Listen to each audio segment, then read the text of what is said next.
Right now, Uranus has been a big focus of my professional career, and that's because we've had a really amazing opportunity. Just last year, in the end of 2007, the planet Uranus was sideways to us. And this doesn't happen very often because Uranus is that screwy planet that's tipped over in its orbit. It basically rotates sideways, laying on its side. And most of the time, you know, when it's going around the sun, well, it takes 84 years for Uranus to go around the sun. So 20-some years ago was when the Voyager spacecraft flew over Uranus. And at that time, its pole, its south pole, was pointing at the sun. And so no matter how much that planet spun, the south pole was in total sunlight, and the north pole was in complete blackness. And it's 90 degrees over, so it was like totally half sunlit and half darkness. And when Voyager flew over Uranus, it saw cloud tops, but they were really blank. I mean, there were no swirling storms or dark bands and light bands and stuff that you'd see on Jupiter or Saturn. And so people thought, well, it must be this planet's turned over on its side, and whatever made it turn over, like a cosmic collision, kind of stirred up the atmosphere and kind of left it dead. And that was people's understanding of Uranus, that it was a dead atmosphere. Well, that was 20 years ago. And in the intervening 20 years, the planet has moved a quarter of the way around in its orbit till now it's sideways to the sun. So as it spins, the entire planet is in sunlight.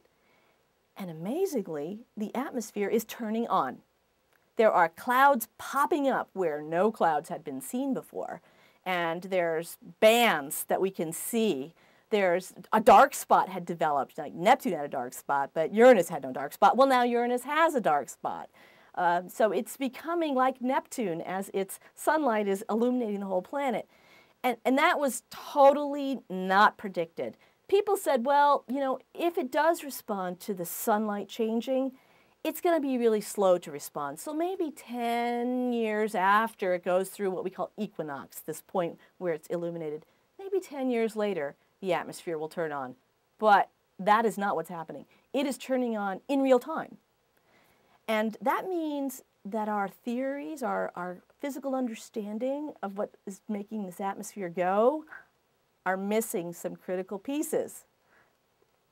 What are those pieces? Well, I don't know. I mean, that's my research. That's what we're trying to find out. But I'm in the state right now, we're taking the data. And because this is a real-time event, it happens and then Uranus moves on, and you have to watch it while it's happening.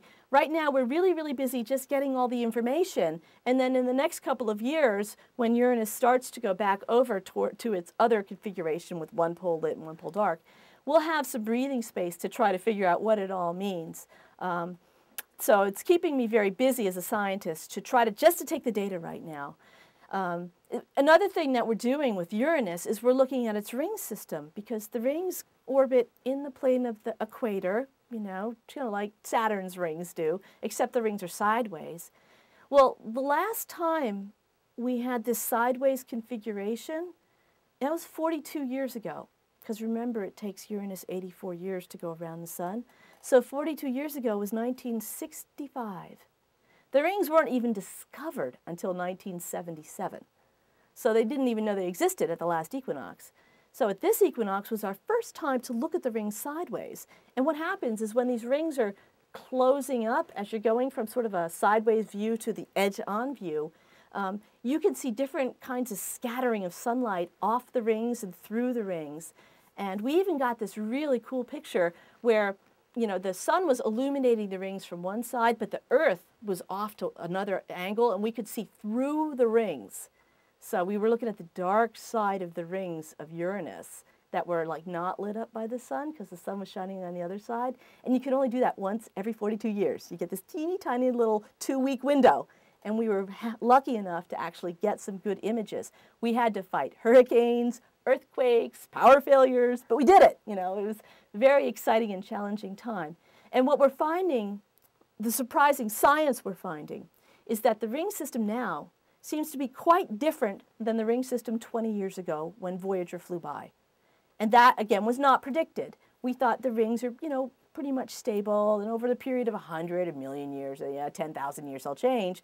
But over 20 years, we're finding like the major dust, where, you know, Voyager saw the dust, has shifted like thousands of kilometers. So the rings are changing in real time. It's a very dynamic system, which was not expected. And so, you know, again, what does that mean? Well, that means that our physical understanding of how these rings form has some work left to do. And that's will keep us busy, keeps me off the streets at night, you know, trying to figure these things out.